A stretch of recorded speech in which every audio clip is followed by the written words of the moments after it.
आप हिंदू राष्ट्र का समर्थन क्यों नहीं करते? वो कह रहे हैं कि हिंदू एकता यात्रा होनी चाहिए, देश में हिंदुओं को एक रहोगे तो सेफ रहोगे। तो आपको एक रहने में क्या दिक्कत है? जब 26 जनवरी 1950 को भारत का संविधान लागू हुआ, उससे पहले तो ये हिंदू राष्ट्र ही था ना। उससे पहले हजारों साल से आपका क्या था? हिंदू राष्ट्र ही था। हम लोग पढ़ नहीं सकते, हम लोग संपत्ति नहीं रख सकते, हम लोग किसी रास्ते से चल नहीं सकते, हम सार्वजनिक तालाबों से पानी नहीं पी सकते, हमारी महिलाओं को स्तन ढकने तक की आज़ादी नहीं थी। तो वो हिंदू राष्ट्र नहीं था तो क्या था? हिंदू राष्ट्र को तो बाबा साहब डॉक्टर अंबेडकर ने जो है वो कॉफिन में डाला, उसको ताबूत में डाला और कील मारी संविधान की, इसलिए वो गायब हुआ, वरना तो हिंदू राष्ट्र ही चल रहा था। और अभी आपके सारे सब जो अधिकारी हैं, सरकार है, सारे आप हिंदू चला रहे हैं, फिर आपको किस चीज़ का डर है?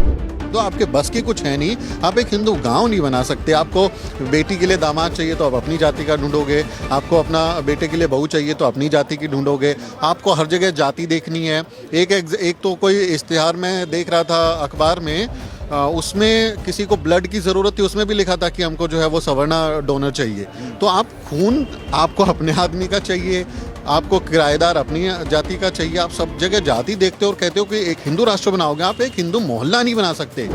हिंदू राष्ट्र का मतलब क्या? आप अपना काम करो, मैं अपना काम करूँगा। आपका काम क्या है? राज करना, मौज करना। मेरा काम क्या है? आपका मलमूत्र उठाना, आपकी गंदगी साफ करना। प्रधानमंत्री नरेंद्र मोदी जब गुजरात के मुख्यमंत्री थे तो उन्होंने किताब लिखी थी कर्मयोगी। कर्मयोगी किताब में वो लिखते हैं कि जब कोई व्यक्ति किसी व्यक्ति दूसरे व्यक्ति का हाथों से मल उठाता है तो उसको तीर्थ पर जाने जैसी अनुभूति होती है। उसको स्पिरिचुअल एक एहसास होता है कि आप मल उठाओगे तो आप अपनी इच्छा से उठा रहे हो और आपको तीर्थ पे जाने जैसा अनुभव होता है। तो हम प्रधानमंत्री जी से कहते हैं आप आइए ना, हमारा उठा के देखिए। आप तीर्थ का अनुभव क्यों नहीं कर रहे? हम तो तीर्थ का अनुभव करें, आपका मलमूत्र उठा के, आपका जो है गोबर उठा के। आपको तीर्थ पे नहीं जाना क्या है? Why should we have all the fun? आपको भी ज्वाइन करना चाहिए ना। आइए और हमारे साथ ज्वाइन कीजिए। ये आपकी हिंदू मानसिकता है। आप हिंदू राष्ट्र नहीं बनाना चाहते, आप सवर्ण पुरुषों का एक राष्ट्र बनाना चाहते हैं जहां महिलाओं को कोई अधिकार नहीं होगा, जहां दलितों को, शूद्रों को, अछूत कही जाने वाली जातियों को कोई अधिकार नहीं होगा। आपकी चंद जातियां जो हैं वो राज करेंगी। जो ओबीसी अपने आप को जातियां बोलती हैं वो उनकी सेवा करेंगी, वो उनके लिए लेबर फोर्स का काम करेंगी और हम लोग उनकी गंदगी साफ करेंगे। बहुत सारे सर्वे के लिए जो है अदालतें मना कर देती है, लेकिन मस्जिद के नीचे क्या है उसके लिए जो है अदालतें मान जा रही है। जब खोदने की बात आ रही है तो थोड़ा सा गहरा खोद लो ना भाई। आपको आपकी जो बुलडोज़र है, आपकी खुदाई का जो जेसीबी मशीन है, वो थोड़ा और गहरा नहीं खोद सकती। आप ऊपर ऊपर से खोद लेते हैं और कहते हैं यहाँ मंदिर है, थोड़ा सा और नीचे खोदेंगे तो बुद्ध विहार मिलेगा। आपने जहाँ खुदाई करी, आज देखिए छत्तीसगढ़ में हर जगह बुद्ध निकल के आ रहे हैं, कर्नाटक में बुद्ध निकल के आ रहे हैं, जम्मू कश्मीर में कितनी बड़ी वो मिली है, वहाँ पर बुद्ध साइट मिली है। पूरी दुनिया में एक टेक्नोलॉजी है बच्चे पैदा करने की भाई। सब माँ के गर्भ से पैदा होते हैं, एक ही रास्ते से सारी संतानें दुनिया की निकलती हैं, वहीं से पैदा होती हैं। ये भारत के विचित्र लोग ऐसे हैं कि वो मुँह से जो हैं बच्चे पैदा कर देते हैं, वो भुजाओं से बच्चे पैदा कर देते हैं। तो ये टेक्नोलॉजी आज कहाँ गई? आज आपकी वो टेक्नोलॉजी लुप्त क्यों होगी? आप फिर क्यों अभी जिनके बच्चे नहीं हो पाते हैं वो फिर IVF कराते हैं, वो डोनर्स ढूंढते हैं, वो सारी आप तकनीकों पे जा रहे हैं। तो आप मुँह से बच्चे पैदा करके दिखाइए ना। नमस्कार, आप देख रहे हैं नेशनल दस्तक। मैं हूं रंजय कुमार। आज हैं हम राजेंद्र भवन परिसर में और आज यहां जो है पहली बार डॉक्टर बाबा साहब भीमराव अंबेडकर पत्रकारिता सबाल्टर्न पुरस्कार जो है प्रथम वर्ष का दिया गया। और इसमें जो है द न्यूज़ वीक जो चलाते हैं, हमारे साथ मौजूद हैं डॉक्टर सुमित चौहान। सुमित जी, पहले तो आपका स्वागत हमारे चैनल पे। बहुत बहुत शुक्रिया आपके सभी दर्शकों को जय भीम। और आपको प्रथम जो ये पुरस्कार मिला है पत्रकारिता के लिए, डॉक्टर बाबा साहब भीमराव अंबेडकर पत्रकारिता सबाल्टर्न के लिए, इसके लिए भी आपको अलग से जो है बहुत बहुत बधाई। और हमारे काम को कोई सराहता है तो वो हौसला मिलता है कि आप ठीक काम कर रहे हैं और मेहनत करो, तो वो हौसला मिलता है इससे। चलिए, ये तो काम और वो पुरस्कार की बात हुई, लेकिन जो देश में अभी माहौल है कि जिस तरह से हमने सुना है डिस्कवरी ऑफ इंडिया, भारत एक खोज, लेकिन अभी अगर हम देखें तो भारत खोदो योजना पे काम चल रहा है, जिसमें हम देख रहे हैं कि अभी जो है कई अजमेर में भी याचिका लगी हुई है कि 800 साल पहले जो है वहाँ एक मंदिर हुआ करता था। एक किताब है हरिविलास शारदा की, उसी किताब के आधार पे जो है याचिका स्वीकार की गई है। और संभल में भी सर्वे हुए हैं।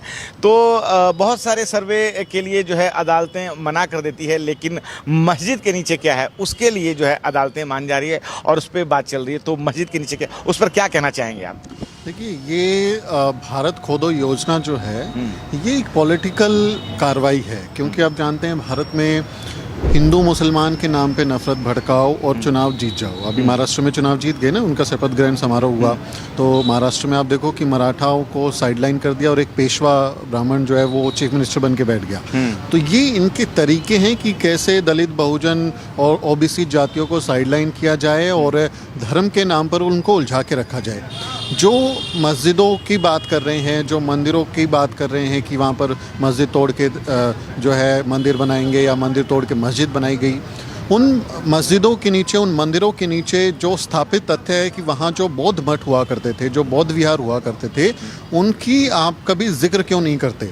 अयोध्या में राम टेम्पल बना, उस पर सुनवाई हुई और जो खुदाई हुई उसमें बहुत सारे बौद्ध कालीन अवशेष मिले, बुद्ध सभ्यता के अवशेष मिले और सुप्रीम कोर्ट ने जो बुद्धिस्ट पार्टी थी उस केस में उसको हटा दिया था कि आपकी सुनवाई नहीं होगी। तो ये डेलिबरेटली बुद्धिस्ट सभ्यता को नकारने की कोशिश है और हिंदू मुसलमान की बाइनरी के आसपास की सारी जो चर्चाएं हैं वो मुसलमानों के नाम पर हो।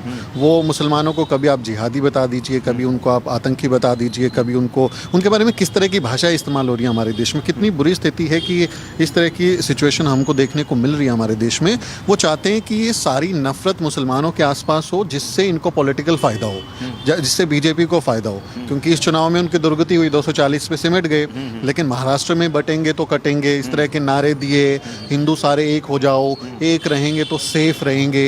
ये जो उन्होंने पोलराइजेशन किया है, ध्रुवीकरण किया है, उसका उनको फ़ायदा हुआ चुनाव में और वो यही चाहते हैं कि आने वाले चुनाव में, अभी दिल्ली में विधानसभा चुनाव होने वाला है और कई राज्यों में चुनाव होंगे, तो वो चुनावी रणनीति है।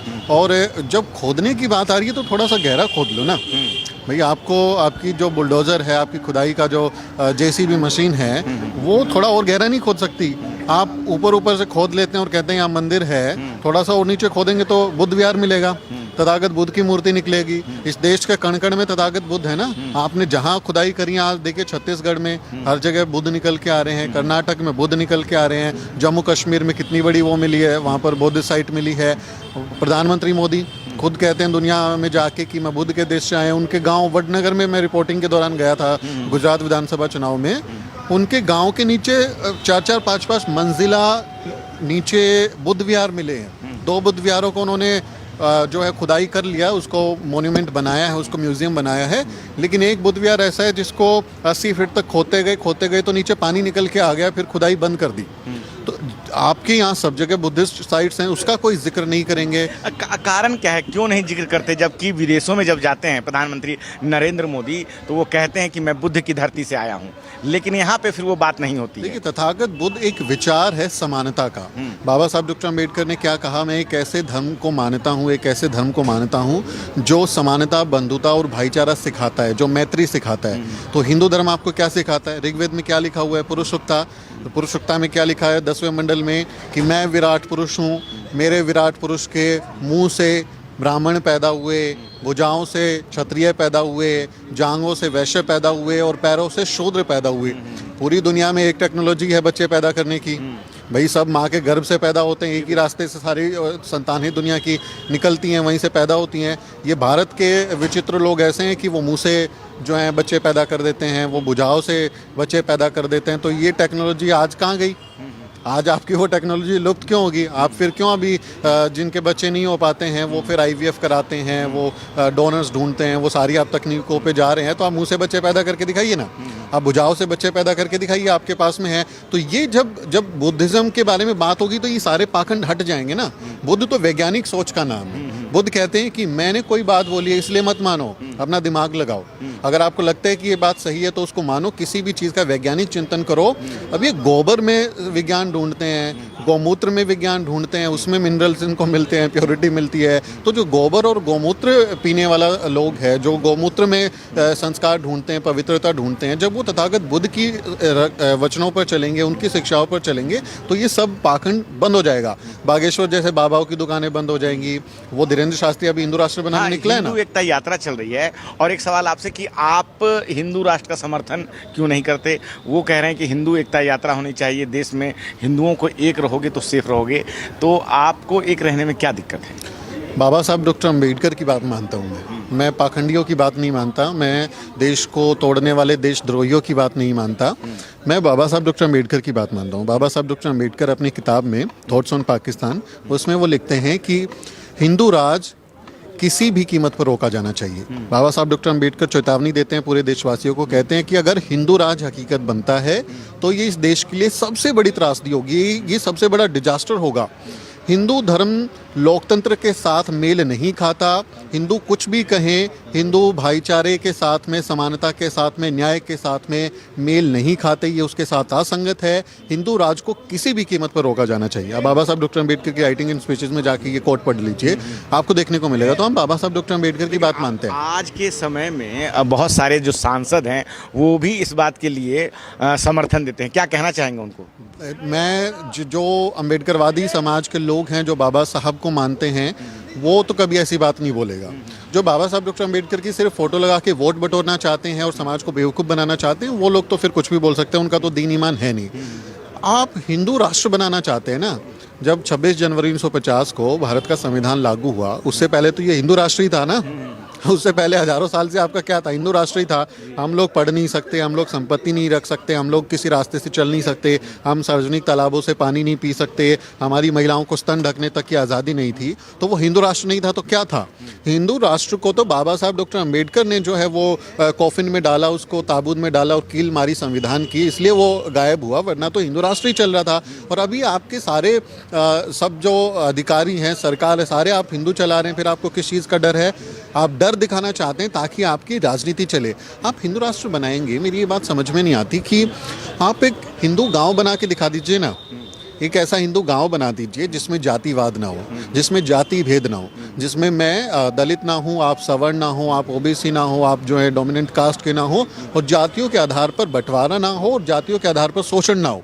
जितने अत्याचार होते हैं दलित समाज पे, बहुजन समाज पे, उन अत्याचार को आप खत्म करके दिखाइए ना, तब आपका देखेंगे। आप एक एग्जाम्पल तो सेट कीजिए कि आपका एक हिंदू गाँव ही बना के दिखा दो। आपके बस की कुछ है नहीं, आप एक हिंदू गाँव नहीं बना सकते। आपको बेटी के लिए दामाद चाहिए तो आप अपनी जाति का ढूंढोगे, आपको अपना बेटे के लिए बहू चाहिए तो अपनी जाति की ढूंढोगे, आपको हर जगह जाति देखनी है। एक तो कोई इश्तिहार में देख रहा था अखबार में, उसमें किसी को ब्लड की ज़रूरत थी, उसमें भी लिखा था कि हमको जो है वो सवर्णा डोनर चाहिए।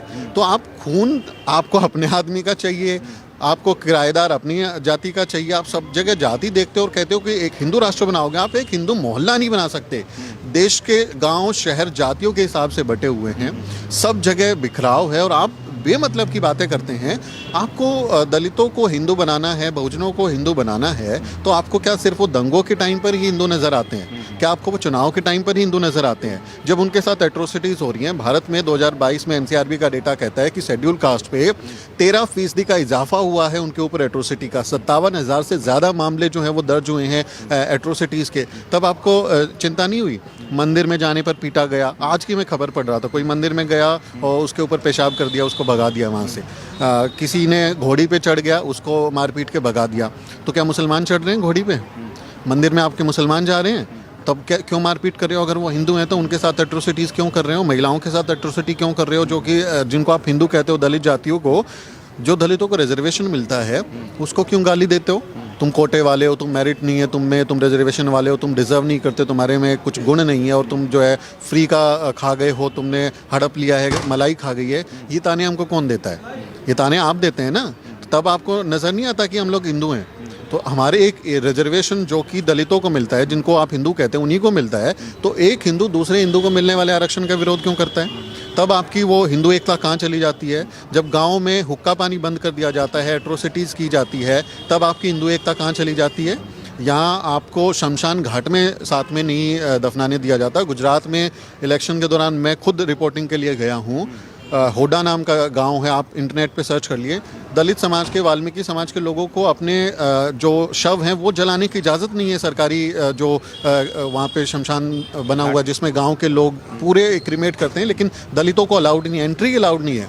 और ऐसे बहुत सारी जगह है कि जहाँ पर दलितों को एंट्री नहीं दी जाती शमशान घाट में। तमिलनाडु में आपने देखा होगा रास्ता बंद कर दिया था, तो फ्लाईओवर से उन्होंने रस्सी से शव को बांध के नीचे उतारा और फिर दाह संस्कार किया। राजस्थान में हमारी जो दलित महिला थी उसका शव ज़मीन में दफन कर दिया था, उसको खुदवा के निकाल के भगा दिया कि दलित का यहाँ पे नहीं कर सकते तुम। तो किस हिंदू एकता की बात कर रहे हो, किस खोखली बातों की बात कर रहे हो? आपको लगता है कि ये दलित बहुजन समाज जो है आपकी बातों में आ जाएगा? बाबा साहब डॉक्टर अम्बेडकर, मान्यवर कांशीराम साहेब, पेरियार साहब, हमारे ज्योतिबा फूले, हमारी माता सावित्रीबाई फूले, ऐसे लोगों को पढ़ने वाले लोग हैं। हम उनके विचारों पर चलेंगे। और उन्होंने बोला है कि हिंदू राष्ट्र भलाई का नहीं है। हिंदू राष्ट्र का मतलब क्या? आप अपना काम करो, मैं अपना काम करूँगा। आपका काम क्या है? राज करना, मौज करना। मेरा काम क्या है? आपका मलमूत्र उठाना, आपकी गंदगी साफ करना, है ना। प्रधानमंत्री नरेंद्र मोदी जब गुजरात के मुख्यमंत्री थे तो उन्होंने किताब लिखी थी कर्मयोगी। कर्मयोगी किताब में वो लिखते हैं कि जब कोई व्यक्ति किसी व्यक्ति दूसरे व्यक्ति का हाथों से मल उठाता है तो उसको तीर्थ पर जाने जैसी अनुभूति होती है। उसको स्पिरिचुअल एक एहसास होता है कि आप मल उठाओगे तो आप अपनी इच्छा से उठा रहे हो और आपको तीर्थ पे जाने जैसा अनुभव होता है। तो हम प्रधानमंत्री जी से कहते हैं आप आइए ना, हमारा उठा के देखिए। आप तीर्थ का अनुभव क्यों नहीं कर रहे? हम तो तीर्थ का अनुभव करें, आपका मलमूत्र उठा के, आपका जो है गोबर उठा के। आपको तीर्थ पे नहीं जाना क्या है? Why should we have all the fun? आपको भी ज्वाइन करना चाहिए ना। आइए और हमारे साथ ज्वाइन कीजिए। ये आपकी हिंदू मानसिकता है। ये आप हिंदू राष्ट्र नहीं बनाना चाहते, आप सवर्ण पुरुषों का एक राष्ट्र बनाना चाहते हैं जहां महिलाओं को कोई अधिकार नहीं होगा, जहां दलितों को, शूद्रों को, अछूत कही जाने वाली जातियों को कोई अधिकार नहीं होगा। आपकी चंद जातियां जो हैं वो राज करेंगी। जो ओबीसी अपने आप को जातियां बोलती हैं वो उनकी सेवा करेंगी, वो उनके लिए लेबर फोर्स का काम करेंगी और हम लोग उनकी गंदगी साफ करेंगे। तो ऐसा हिंदू राष्ट्र हमें किसी कीमत पर मंजूर नहीं है। बाबा साहब डॉक्टर अम्बेडकर बोल के गए हैं किसी भी कीमत पर रोका जाना चाहिए। और ये करते नहीं अपना ड्रामा। 2024 में कितना नारा भरा था, 2024 में आते ही हिंदू राष्ट्र बना देंगे, हिंदू राष्ट्र संविधान को बदल देंगे, ये कर देंगे, वो कर देंगे। सिमट गए ना। अब बैसाखी पे सरकार चल रही है ना, तो बना के दिखाओ हिंदू राष्ट्र। जिस दिन आप दिखाओगे ये देश की जनता, दलित बहुजन समाज आपको उसका जवाब भी देगा। अच्छा, अभी हमने बातचीत में आपने कहा कि एनसीआरबी के आंकड़े आप देख लीजिए, तो बहुत सारे लोग जो है वो ग्राउंड पे कहते हैं कि उसमें से बहुत सारे जो आंकड़े हैं वो फॉल्स होते हैं। बाद में जो है वो मुकदमे वापस भी हो जाते हैं। कई लोग उसमें समझौता कर लेते हैं। तो कुछ उसमें जो इस तरह की जो बात होती है, दो पड़ोसी होते हैं, एक सवर्ण है, मान लीजिए एक जो है एससी समुदाय से कुछ बात हुई, लड़ाई हो गई, तो उन्होंने फिर बाद में उसको एट्रोसिटी में बदल देते हैं, उसको मुकदमा, वो जातीय वाला मुकदमा लगा देते हैं। इस पे क्या कहना चाहेंगे? मैं इस पे एक उदाहरण दूंगा। हरियाणा का मिर्चपुर का कांड है 2010 का, आपको याद होगा, जहां वाल्मीकि जाति में एक मोहल्ले में कुत्ता भौंका था जाटों के लड़कों पे और उसके बाद वो इतनी इंसावड़की की 2 लोगों की मौत हुई, उनको जिंदा जला दिया गया, बाप बेटी को, और उसके बाद पूरे मोहल्ले को जला दिया गया। और पूरा 250 गाँव का जो परिवार थे वाल्मीकि समाज के, उसमें से सिर्फ 40 परिवार उस गाँव में बचे, बाकी सब पलायन कर गए। मिर्चपुर गाँव बहुत कुख्यात और चर्चित कांड है। अब मैं हरियाणा विधानसभा चुनाव के दौरान मैं उस गाँव में गया। अब उस गांव में 40 दलित परिवार बचे हैं वाल्मीकि जाति के। उनके पास, किसी के पास खेती नहीं है, किसी के भी पास सरकारी नौकरी नहीं है और वहाँ कोई इंडस्ट्रीज़ नहीं है कि वहाँ फैक्ट्री में काम किया जा सके। वो सारे के सारे जो दलित परिवार हैं वो उन्हीं जाटों के खेतों में काम करने को मजबूर हैं जिन पर जातिवाद करने का आरोप है। तो लोगों से हमने जब बात की तो उनका कहना था कि हम कुछ कर नहीं सकते, हमारे पास कुछ पैसा नहीं है, हमारे पास कुछ काम धंधा नहीं है, तो हमें इन्हीं के खेतों में जाके काम करना पड़ता है। अब आप मुझे उस सिचुएशन को बताइए कि जिसके घर में खाने को नहीं है, जिसके घर में कोई सुविधा नहीं है, कोई बीमार है और कोई व्यक्ति उसको बोले कि मैं तुझे तभी काम दूंगा, मैं तुझे तभी अन्न दूंगा, तभी खाना दूंगा जब तू ये केस वापस लेगा। हुक्का पानी बंद कर देते हैं कि आप गांव की दुकान से कुछ नहीं खरीद सकते, आप उनके खेतों से चारा नहीं काट सकते, आप उनके सार्वजनिक तालाबों पे अपने पशु नहीं नहला सकते, पानी नहीं भर सकते, नल से पानी बंद कर दिया जाता है। तो इतना ज़्यादा हमारे लोगों को परेशान, बहुत ज़्यादा निर्बल है, बहुत ज़्यादा कमज़ोर है, वो बहुत ज़्यादा परेशान किया जाता है और कई बार दबाव में, मजबूरी में हमारे लोगों से केस वापस करा लिए जाते हैं, वो घेर के। क्योंकि आप देखिए, पुलिस आपकी है, पुलिस आपके साथ में जातिवादियों के साथ में मिलके केस को कमज़ोर बनाएगी या दलितों को ही डांटेगी, धमकाएगी, उनको गालियाँ देगी, उनके ऊपर मारपीट करेगी। कितने ऐसे केसेस हैं, कितनी एट्रोसिटीज़ के केसेस जिसमें पुलिस इन्वॉल्व है। पंचायत बैठ जाएगी, वो आपको धमकाएगी कि गाँव में रहना है। तो हरियाणा के जींद ज़िले में छात्र नाम का गाँव है, मंदिर के लाउड स्पीकर से अनाउंसमेंट किया गया, उनके ऊपर डिस्क्रिमिनेशन हुआ, एट्रोसिटीज़ हुई, पानी भरने को लेके उन्होंने विरोध किया तो पूरी पंचायत ने लाउड स्पीकर से ऐलान किया कि इनका हुक्का पानी बंद किया जाता है, जो इनसे बात करेगा उस पर पैसे का फाइन लगेगा। तो ऐसा जब माहौल बनाओगे तो कुछ लोग हमारे टूट जाते हैं और कुछ लोग हमारे जो उसमें हो सकता है वो डर के मारे, धमकी के मारे, मजबूरी के मारे कुछ केसेस को वापस ले लें, तो ये कह देते हैं फॉल्स हैं। पुलिस इस तरह के केसेस में ऐसी धाराएं लगाती है जो कॉम्प्रोमाइज़ हो जाती है, सख्त धाराएं नहीं लगाती है। SC/ST एट्रोसिटीज़ प्रिवेंशन एक्ट है, उसकी सख्त धाराएं नहीं लगाएगी और कई बार वो सबूत नहीं जुटाएगी। अब जैसे आप देखेंगे हाथरस के केस में यूपी पुलिस ने तो कह दिया था कि रेप हुआ ही नहीं। पुलिस ने जब ये केस दर्ज किया तो पुलिस ने बोल दिया था कि ये तो रेप हुआ ही नहीं, ये तो एट्रोसिटी नहीं है। कुछ लोगों ने बोल दिया था कि माँ और भाई नहीं मारा है लड़की को। लेकिन जब CBI इंक्वायरी हुई, CBI जांच हुई, तो उम्र कैद हुई ना मुख्य आरोपी को, उम्र कैद हुई ना। तो आप एक पक्ष को किस तरह से पेश करते हैं और कैसे सबूतों के साथ छेड़छाड़ करते हैं, केस को कमज़ोर करते हैं, उस चीज़ को समझने की ज़रूरत है। दलित बहुजन समाज अपने केस किसी तरह चौखट तक ले जा पा रहा है। ये तो 57,000 वो केस हैं जो चौखट पे पहुँचे हैं थाने की। कितने केस तो कभी गए ही नहीं, उनका तो निपटारा वो पंचायत में, गली मोहल्ले में ही उनको दबाव डाल के वो निपटा दिए गए होंगे। तो ये कहना कि दलित समाज फॉल्स केसेस करता है, फॉल्स केस आप कितने कर रहे हैं उनका कुछ आपका अता पता नहीं है। आपने पूरे देश को बर्बाद करके रख दिया, उसका कुछ अता पता नहीं है। जो पीड़ित पक्ष है वो अपने हक अधिकार के लिए कुछ बात करता है तो आपको मिर्ची लग जाती है। और फिर से वही बात कि इनको तो हिंदू कह रहे हो ना, तो हिंदू अगर किसी कानून का फ़ायदा ले रहा है तो आपको क्यों जलन हो रही है? कौन सा मुसलमान ले रहे हैं? तो आपको, जिनको आप हिंदू कह रहे हो, उनके बारे में सोचिए कि अगर उनका भला हो रहा है, उनको कंपनसेशन मिल रहा है, उनको न्याय मिल रहा है, तो फिर आपको जलन क्यों होनी चाहिए? सुमित जी, आज 6 दिसंबर है और आज ही के दिन बाबा साहब भीमराव अंबेडकर का जो महापरिनिर्वाण हुआ था और बाबा साहब भीमराव अंबेडकर ने संविधान बनाया जिससे कि देश चल रहा है। और 2024 का चुनाव जो है उसमें सबसे बड़ा मुद्दा जो था वो मुद्दा था संविधान बचाने का, और जो है उसके बाद भाजपा का बहुमत चला गया। जो भाजपा है और जो उसके अलायंस है वो लोग कहते हैं कि इंडिया गठबंधन या कांग्रेस जो है ये एक छद्म लड़ाई लड़ रही है। संविधान कहीं खतरे में है ही नहीं, संविधान खतरे में था, इन्होंने आपातकाल लगाया था या जो भी था वो कांग्रेस पे लगाते हैं। कांग्रेस कह रही है कि संविधान खतरे में है। प्रधानमंत्री मोदी जो है वो संविधान बदल देना चाहते थे, हालांकि इस बार वो जीत नहीं पाए तो बदल भी नहीं पाए। इन दोनों दलों का अपना जो गठबंधनों का आरोप प्रत्यारोप है, आपको इस बात में कितना सही और कितना सच और कितना झूठ लगता है? कितना सच है? आज के दिन में संविधान कितने खतरे में है? देखिए, बाबा साहब डॉक्टर अम्बेडकर का जो संविधान है उसके प्रति सबसे ज़्यादा सम्मान किस समाज में है?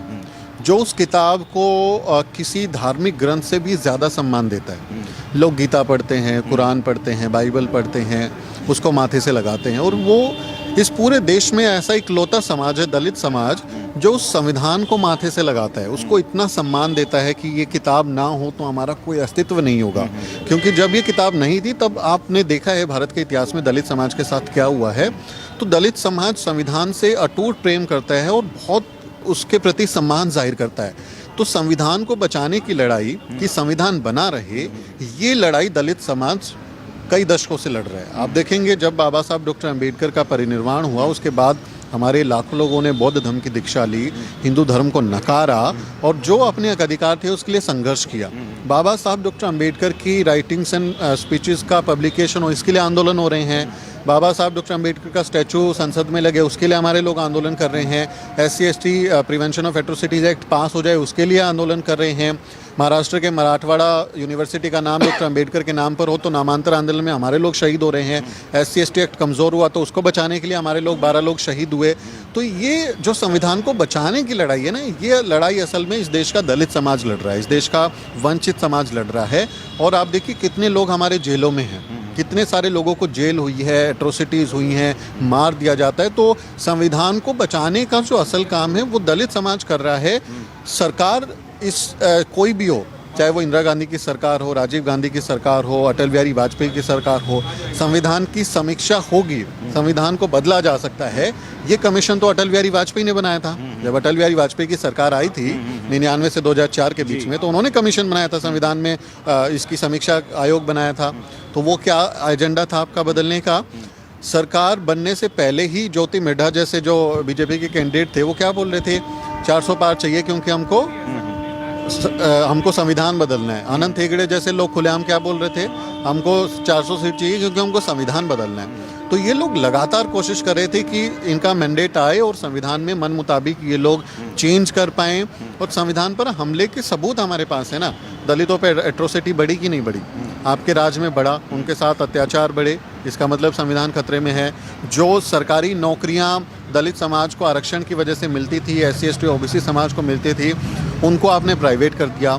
गेल, रेल, भेल, सेल सबको आपने प्राइवेट कर दिया। एयर इंडिया, कितने सारे दलित समाज के लोग SC ST एम्प्लॉयज़ वहाँ पर काम करते थे, ख़त्म, उनका आरक्षण खत्म। आरक्षण खत्म मतलब संविधान के मुताबिक जो अधिकार मिला है वो खत्म। तो आपने उनको मिलने वाली सारी सुविधाओं को ख़त्म किया। आपने UPSC में लेटरल एंट्री भर दिया, 350 लोगों को नौकरी दी, एक भी SC ST OBC नहीं है, सारे सवर्ण, सारी मेरिट एक ही जगह है। तो वो संविधान पर हमला नहीं था क्या?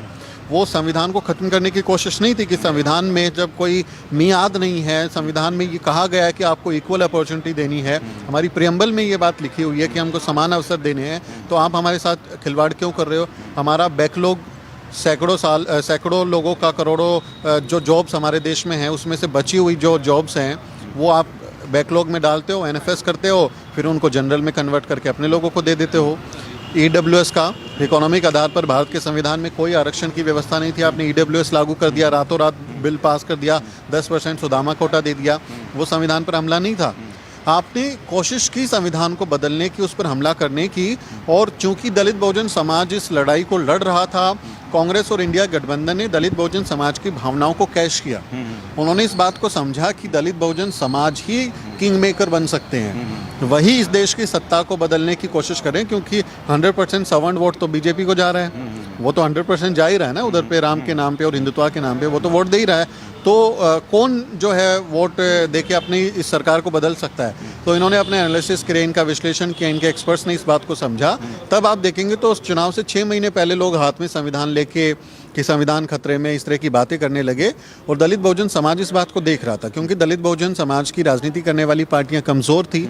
उन्हें एक विकल्प के तौर पे समाजवादी पार्टी, कांग्रेस जैसे विकल्प नजर आए। और यूपी में देखिए कि पहली बार ऐसा हुआ कि दलित समाज ने बहुजन समाज पार्टी का साथ छोड़ के समाजवादी पार्टी को वोट दिए, और 37 सीटें समाजवादी पार्टी को आई और कांग्रेस को अच्छी सीटें मिली देश में। और जो बीजेपी का रथ था 400 वाला, 240 पे सिमट गया। तो ये जो कैंपेन था, ये दलित बहुजन समाज की भावनाओं को कैश करने का कैंपेन था। अगर इसको दलित बहुजन समाज की राजनीति करने वाली पार्टियां कैश कर लेती तो बहुत अच्छा था, लेकिन उन्होंने बैक सीट ले लिया, उन्होंने नहीं किया। तो जो राजनीति में संघर्ष करता है, जो राजनीति की कहीं की नब्ज को समझता है, वो फ़ायदा ले जाता है। वो इंडिया गठबंधन को फ़ायदा हुआ है, और संविधान पर नो डाउट खतरा था। खतरा अभी भी है, जब तक इस तरह की मानसिकता रखने वाले लोग सरकार में रहेंगे, देश को चलाएंगे, वो खतरा बना रहेगा। अच्छा, एक आखिरी सवाल कि आपने जिस तरह से कहा कि बहुजन जो लोग हैं उनके किस प्रकार से अधिकार जो है भाजपा या जो उस तरह के जो दल हैं वो हमेशा से खा रहे हैं, तो सर तो जिस प्रकार से भाजपा नुकसान पहुंचा रही है, आरक्षण को नुकसान पहुंचा रही है, बहुजन के लोग इस बात को आखिर क्यों नहीं समझते? आखिर किस प्रकार फिर भी वो उनके नारों में आ जाते हैं? इस पे क्या कहना चाहेंगे एक आखिरी शब्द? समझ रहे हैं हमारे लोग, ऐसा नहीं है कि नहीं समझ रहे हैं। हमारे देश में जितने जन आंदोलन आप देखेंगे, दलित बहुजन समाज सबसे आगे खड़ा मिलता है।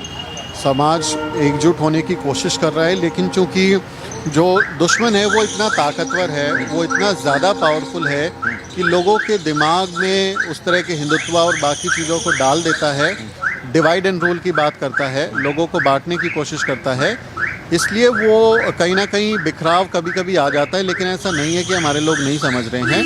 लगातार हम लोग जागरूक हो रहे हैं और कोशिश कर रहे हैं कि समझें और इस प्रोपेगेंडा को, इस दुश्मनी को नकारें और एकजुट हों। तो मुझे लगता है आने वाले समय में इस पर एक बेहतर राय बनेगी और ऐसी ताकतों को हराने के लिए हम एकजुट होंगे। सुमित जी, आपने अपना समय दिया, बहुत बहुत धन्यवाद। Thank you so much. तो ये थे सुमित चौहान, और जिस प्रकार से इन्होंने बताया कि किस प्रकार से भाजपा ने इस बार सच में जो है संविधान बदलने की रणनीति रखी थी, लेकिन ना ही उनको उस तरह से बहुमत आया और ना ही जो है उनको बहुमत मिला, इस कारण जो है वो पीछे रह गए। मैं रंजय कुमार, कैमरामैन आशीष के साथ, नेशनल दस्तक। धन्यवाद।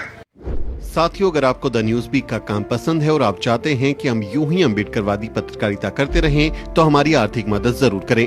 आप अपनी स्क्रीन पर दिखाई दे रहे इस QR कोड को स्कैन करें और न्यूज वीक फाउंडेशन के खाते में अपनी दान की राशि भेजें। QR कोड के अलावा आप UPI के जरिए भी मदद कर सकते हैं।